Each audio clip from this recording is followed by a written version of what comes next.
saya minum dulu ya Pak. Izin minum ya. Silakan Pak kalau ada yang mau bertanya.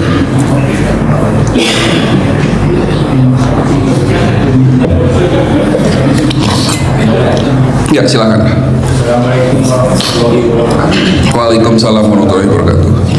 Saya ini menderita stroke. Nah, ada contohnya stroke. Saya kena kurang lebih hampir 2 tahun. Bulan puasa ini 2 tahun. 2 tahun.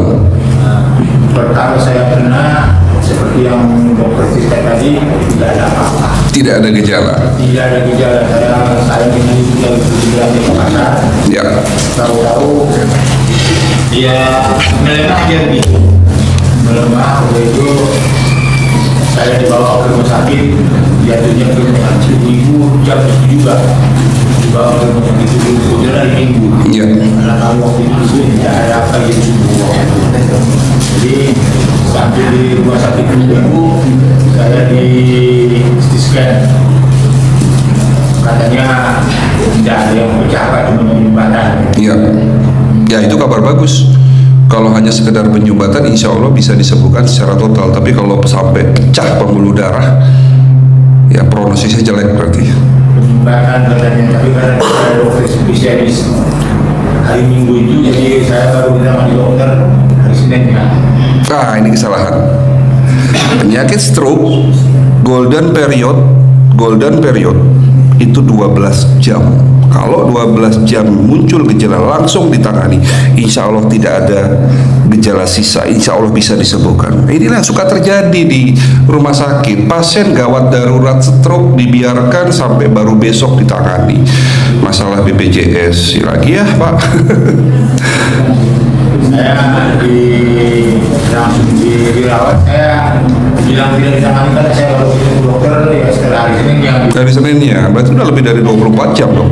jadi pada waktu saya dirawat itu saya diinfus langsung, diinfus mereka. Setelah diinfus ya katanya sih ada dikasih obat, katanya saya tidak ngerti yang awalnya. Jadi itu yang saya alami sampai kira-kira 10 hari saya hidup. Dalam 10 hari itu kaki saya itu udah bisa digeser-geser dikit. Mungkin langsung aja Pak, pertanyaannya apa Pak? Nah, pertanyaannya sampai sekarang ini khususnya tangan ini masih berat ini. Ya jalannya saya pun masih tertatih-tatih ya dok ya. Iya, yang mau Bapak tanyakan apa? Gimana solusinya? Karena saya udah kemana-mana gitu Pak. Ya akupunktur yang di Solo pun saya udah pergi.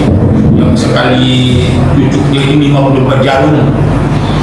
Ya yang Pak Hadi Pranata yang di Depok pun saya sudah jalani. Kemudian di rumah sakit pun saya sudah jalan.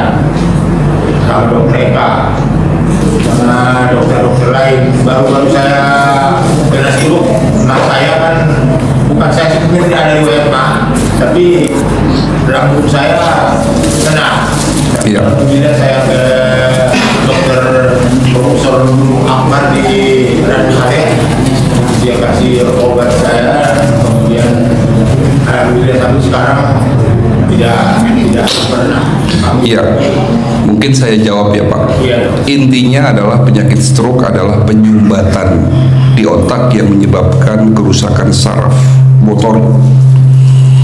Kenapa beliau tidak sembuh-sembuh? Kenapa Bapak tidak sembuh-sembuh? Penyumbatan itu belum kebuka Pak.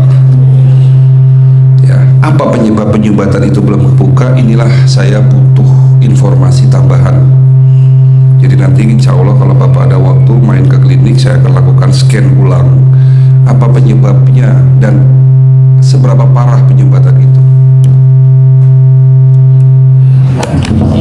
Ya, jadi inilah yang harus kita tahu. Kebanyakan kita tahu stroke, bahwa Bapak sakit stroke. Cuman pertanyaannya, seberapa parah stroke Bapak, seberapa banyak penyumbatan yang di otak, apakah ada obat yang dapat membuka aliran darah di otak. Metode tusuk jarum bukan berarti salah, tapi itu bagian kecil dari pengobatan holistik herbal yang mungkin diberikan oleh siapa tadi, Pak Hadi Ya mungkin ada herbal yang diberikan oleh beliau. Itu pun mungkin belum sampai untuk membuka aliran darah di otak. Saya butuh informasi tambahan. Ya, apakah penyumbatan ini sudah terlanjur parah? Apakah kerusakan saraf di otak ini sudah terlanjur parah? Sehingga di situ setelah ini saya bisa berikan informasi. Oh Pak, insya Allah kita bisa sembuhkan sekian persen. Oh ini bisa disembuhkan 100%. Oh ini tidak bisa disembuhkan. Insya Allah semua dapat ada informasinya setelah kita melakukan pemeriksaan secara tuntas. Tapi kita yakin bahwa kesembuhan itu datangnya dari Allah, bukan dari seorang dokter ataupun dari seorang tabib. Yakin dulu apa yang Bapak lakukan ini adalah sebuah ikhtiar. Mungkin selama ini belum ketemu solusinya. Ya, saya tidak sedang menawarkan, tapi mungkin ini bisa menjadi solusi buat Bapak, karena memang ada beberapa kasus, alhamdulillah kasus stroke ya itu tertangani dan sembuh tanpa ada sisa. Ya sisa dalam artian ini kan kalau Bapak kan sembuh tapi masih ada sisa gejala, masih lemes gitu ya, tangan kirinya, kaki kirinya pun masih lemes. Berarti ada penyumbatan pembuluh darah di otak sebelah kanan. Ya, ini yang kita cari tahu, apa penyebab penyumbatannya, seberapa jauh kerusakannya. Ya, saya butuh informasi itu. Ya, nanti kita lakukan scanning di klinik saya. Ya Pak. Pak dari hubungan ya Pak. Oke, silakan Bu. Saya nggak. Assalamualaikum warahmatullahi wabarakatuh. Waalaikumsalam warahmatullahi wabarakatuh. Pak, ini menyangkut ada kenalan, dia usianya baru sampai 20 tahun, nomornya migrain. Nah migrain kasih obatnya hanya paracetamol, tapi lama ada dokter terus diobat, tapi lama-lama matanya sebelah kiri sudah tidak bisa melihat. Nah itu baru beberapa bulan yang lalu ini, jadi saya ingin tahu Pak bagaimana, apakah itu stroke atau bukan? Ya, satu. Yang kedua, apakah salah satu ya Rasulullah menyarankan kita tidak boleh tidur sesudah sholat subuh, apakah berkaitan dengan meningkatnya kadarnya gula darah dan sebagainya, sehingga seorang yang punya penyakit diabetes disarankan tidak tidur sesudah sholat subuh. Iya, terima kasih Ibu atas pertanyaannya. Kasus yang hadir di klinik Rumah Sehat Holistik Indonesia memang bervariasi, mulai dari anak-anak sampai usia lanjut. Walaupun memang hampir 80% kasus yang ada itu usia di atas 40 tahun. Tapi tidak menutup kemungkinan usia remaja pun ada yang terkena penyakit kronis. Seperti contoh kemarin ada anak-anak usia 12 tahun, tiba-tiba orang tuanya dilaporkan sama gurunya di sekolah bahwa anak ini tiba-tiba lemas lunglai, tidak bisa punya tenaga, seperti lumpuh layu. Dipikir sakit polio, tapi tidak mungkin sakit polio itu ada di Indonesia, karena sejak sudah 20 tahun yang lalu virus polio sudah hilang dari bumi Indonesia. Jadi tidak mungkin ada polio lagi di bumi Indonesia. Lalu anak ini dilakukan pemeriksaan macam-macam, tidak ketemu penyakitnya. Ya saya katakan ini bukan tidak ketemu penyakitnya, tapi belum ditemukan penyebab sakitnya. Setelah kita lakukan scanning, kita lakukan pemeriksaan, ternyata penyebabnya akibat ginjalnya tidak mampu menyerap kalium. Nama penyakitnya sindrom Bartter. Ini penyakit yang cukup langka. Kasusnya 1:1000. Jadi otot-ototnya lemah akibat kekurangan zat kalium di dalam tubuhnya, akibat ginjalnya tidak mampu menyerap kalium. Berarti yang diobati apanya?